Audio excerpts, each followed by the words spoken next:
बिस्मिल्लाहिर्रहमानिर्रहीम। अस्सलाम वालेकुम नाज़रीन, आपको कैपिटल वन टीवी से खुशामदीद कहेंगे। मैं हूं आलिया कैसर। कुछ बात कर लेते हैं आज की अहम खबरों पर। यूँ तो बहुत सी खबरें गर्दिश कर रही हैं, लेकिन अवामी इंटरेस्ट में एक बार फिर से आपको बताते चलें कि बिजली की कीमतों का इजाफी बोझ जो है वो आवाम पर पड़ने जा रहा है। इसका बम एक बार फिर से हुकूमत आवाम पर गिराने के लिए तैयार है। और ये भी आपको बताते चलें कि 6 अरब 90 करोड़ का इजाफी बोझ जो है वो आवाम के ऊपर डाला जा रहा है। उसके साथ साथ बड़ी अहम खबर ये है कि बाकायदा तौर पर कोविड-19 की वजह से SOPs देते हुए मुख्तलिफ रेस्टोरेंट, मज़ार, सिनेमा हॉल्स, शादी हॉल्स, रेस्टोरेंट्स बंद किए गए थे, उनको बाकायदा खोलने की इजाज़त दे दी गई है। कब और किस तारीख से ये काम करेंगे, इसके हवाले से हम आपको अपडेट करते चलें, ताकि अगर आपने कुछ प्लान कर रखा है, आपका बिजनेसेस हैं, तो आपको इन्फॉर्मेशन रहे कि कब, कहाँ, कौन से रेस्टोरेंट्स, कौन से इदारे बाकायदा तौर पर खुलने जा रहे हैं। NCOC का इसके बारे में क्या कहना है। लेकिन बाकायदा प्रोग्राम का आगाज़ करने से पहले आपको कहूँगी कि चैनल को सब्सक्राइब ज़रूर कीजिए, ताकि हर आने वाली नई वीडियो आप तक पहुँचे।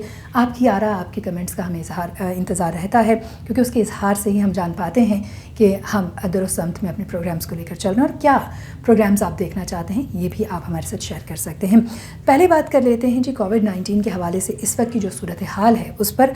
24 घंटों में 1361 अफराद को जो है वो कोरोना कंफर्म हुआ है। 64 अमवात हुई हैं गुज़श्ता 24 घंटे की। बहुत ज़्यादा अमवात हैं। इसके बावजूद भी कि 5.5 लाख करीबन लोग जो हैं वो सेहतयाब हुए हैं, लेकिन दूसरी जानिब अमवात की तादाद में इजाफ़ा बहुत से मामलात की तरफ लोगों को जो फ़ैसले लिए जा रहे थे उन्हें सोचने पर मजबूर भी कर रहा है। बात कर लेते हैं NCOC की जानिब से। बाकायदा तौर पर अब ये फ़ैसला किया गया है कि जो मुख्तलिफ इदारे हैं जिन्हें बंद किया गया था SOPs के तहत, उनको खोल दिया जाए। अब उनमें एक ज़ाहिर है कि इंडोर जो शादी की तकरीबात हैं उन पर पाबंदी आयद की गई थी।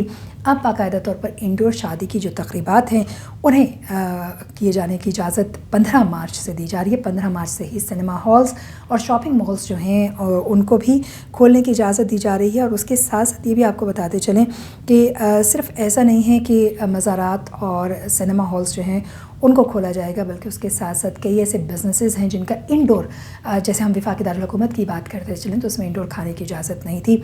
15 मार्च से इनको इजाज़त दिए जाने के इम्कानात भी वाज़ेह तौर पर ज़ाहिर किए जा रहे हैं। इस वक्त अगर हम बात करते चलें तो ज़ाहिर है कि मुख्तलिफ़ किस्म की पाबंदियाँ लगाई गई थी, जहाँ एक तरफ 50% स्टाफ जो है वो ऑफ़िस में काम करेगा और 50% स्टाफ को घर से काम करने के हवाले से इजाज़त दी गई थी, और या फिर उन्हें ये बाकायदा तौर पर सहूलत दी गई थी, या फिर पाबंदी आयद की गई थी। अब ये कहा जा रहा है कि उस 50% स्टाफ को घर बैठ के काम करने की इजाज़त नहीं है, यानी 100% हाज़िरी दफ्तरों में जो है वो मुमकिन हो जाएगी अब से।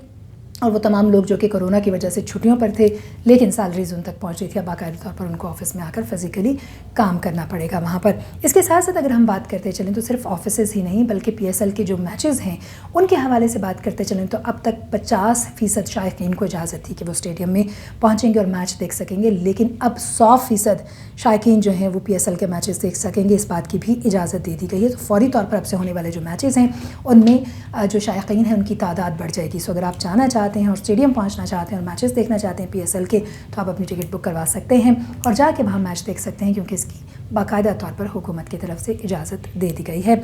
NCOC का कहना यह है कि मैचेस के हवाले से इसके साथ साथ लोकल बॉडीज़ और कैंट बोर्ड के जो इंतखाबात हैं उनको भी मई और जून में करने के हवाले से जो फ़ैसला है वो सामने आया है। अब अगर हम कहें कि ज़िंदगी जो है वो नॉर्मल रूटीन की तरफ वापस लाई जा रही है, तो इसमें कहना कोई बेजाना होगा, लेकिन दूसरी तरफ हमें ये भी देखना है कि कोरोना जैसे फ्रीज से गुज़श्ता 24 घंटे में 64 अमवात इस बात का वाज़ेह सबूत हैं कि इसका अभी भी हमें सामना है। इससे बचने के लिए हमें इक़दाम लेने होंगे, और वो इक़दाम जिनकी बदौलत हम बेहतर अंदाज में इस कोरोना को मात दे सकें। हमारी आसानी के लिए चीज़ें बेहतर की जा रही हैं, बिजनेसेस बहाल रहें, इसलिए लोगों को वापस कामों पर बुलाया जा रहा है। 100% हाज़िरी इसलिए मुमकिन बनाई जा रही है कि लोग अपनी रूटीन की तरफ वापस लौट सकें और कोरोना की वजह से जो मुश्किलात हैं उनसे हम निकल सकें। लेकिन इस वक्त अगर हम बात करें तो इससे बिल्कुल बरक्स जो है वो सूरत हाल है। देखना यह है कि 15 मार्च से जब मुकम्मल तौर पर मज़ारात, सिनेमा हॉल्स और इसके साथ साथ शादी हॉल्स को खोल दिया जाएगा, इदारे और तालीमी इदारे तो ऑलरेडी ही काम जो है वो खोल दिए गए हैं। इसके साथ साथ ऑफिसेज़ में जिनमें 50% लोग काम कर रहे थे अब 100% लोग काम करेंगे, तो एहतियात जो है वो लोगों के अपने ऊपर जो एक बहुत बड़ी ज़िम्मेदारी के तौर पर आ जाती है, उनको देखना होगा। दूसरी तरफ बात कर लेते हैं जी मौजूदा हुकूमत की तरफ से लिया गया एक और अहम फैसला, या मौजूदा हुकूमत क्या, नेपरा की बात कर लेते हैं। नेपरा ने जनवरी की जो फ्यूल एडजस्टमेंट है उसके हवाले से 92 पैसे जो हैं वो फ़ी यूनिट مہنگی کرنے کی درخواست جو ہے وہ بجلی کی پیش کی تھی، جس پر فیصلہ محفوظ کر لیا گیا، لیکن چونکہ فیصلہ 92 پیسے فی یونٹ پر محفوظ کیا گیا تو نیپرا نے ہی 89 پیسے فی یونٹ بجلی جو ہے وہ مہنگی کرنے کی درخواست دے دی ہے۔ اب نیپرا کا موقف یہ ہے کہ چونکہ گیس کی عدم دستیابی رہی اور اس کی وجہ سے جو ملک کے حوالے سے اگر ہم بات کرتے چلیں تو جو میرٹ آرڈر ہے اس سے ہٹ کر پاور پلانٹ چلانے پڑے، اور اس سے صارفین جو ہیں ان کے اوپر 3 ارب 90 کروڑ روپے کا اضافی بوجھ جو ہے وہ پڑا۔ اب اگر ہم بات کرتے چلیں تو 89 پیسے فی یونٹ کی بات کریں تو صارفین جو ہے ان پر 6 ارب 90 کروڑ کا اضافی بوجھ کہا یہ جا رہا ہے کہ پڑ سکتا ہے اگر یہ سمری جو ہے وہ منظور ہو جاتی ہے 89 پیسے فی یونٹ کے حوالے سے۔ لیکن دیکھنا یہ کہ گزشتہ کچھ عرصے کے دوران حکومت نے کئی بار گیس کی، بجلی کی، گھی کی، چینی کی، ہر چیز کی قیمتوں میں اضافہ کیا ہے، بجائے اس کے کہ عام صارف کی جو بہتری ہے اس کے لیے سوچا جائے۔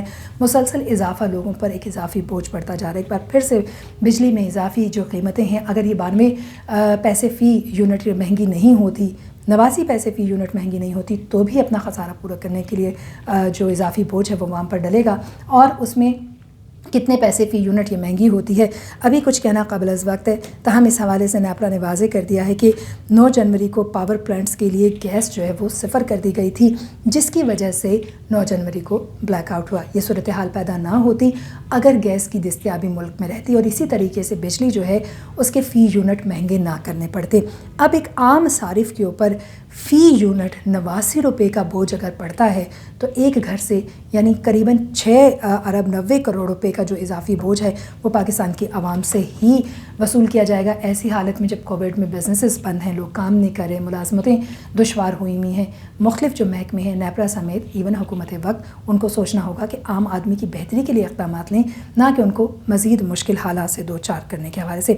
یہ اب تک کی کچھ اپڈیٹس تھی جو ہم آپ تک لے کر آئے۔ مزید اپڈیٹس کے لیے آپ ہمارے ساتھ رہیے، ہم آپ کو آج دن کی خبروں سے آگاہ کرتے رہیں گے۔ جانے سے پہلے اتنا ضرور کہوں گی کہ چینل کو سبسکرائب کیجئے، بیل آئیکن کو ضرور پریس کیجئے تاکہ ہر نئی آنے والی ویڈیو جو ہے وہ آپ تک پہنچے اور آپ تک اپڈیٹس بھی آتی رہیں، اور اس کے ساتھ ساتھ اپنے کمنٹ سے ہمیں ضرور آگاہ کیجئے کہ آپ مزید کیسے پروگرامز دیکھنا چاہتے ہیں، کن چیزوں پر آپ کو ڈیٹیلز چاہیے، اور ہماری اصلاح ضرور کیجئے۔ اجازت دیجیے، اللہ نے کے بعد۔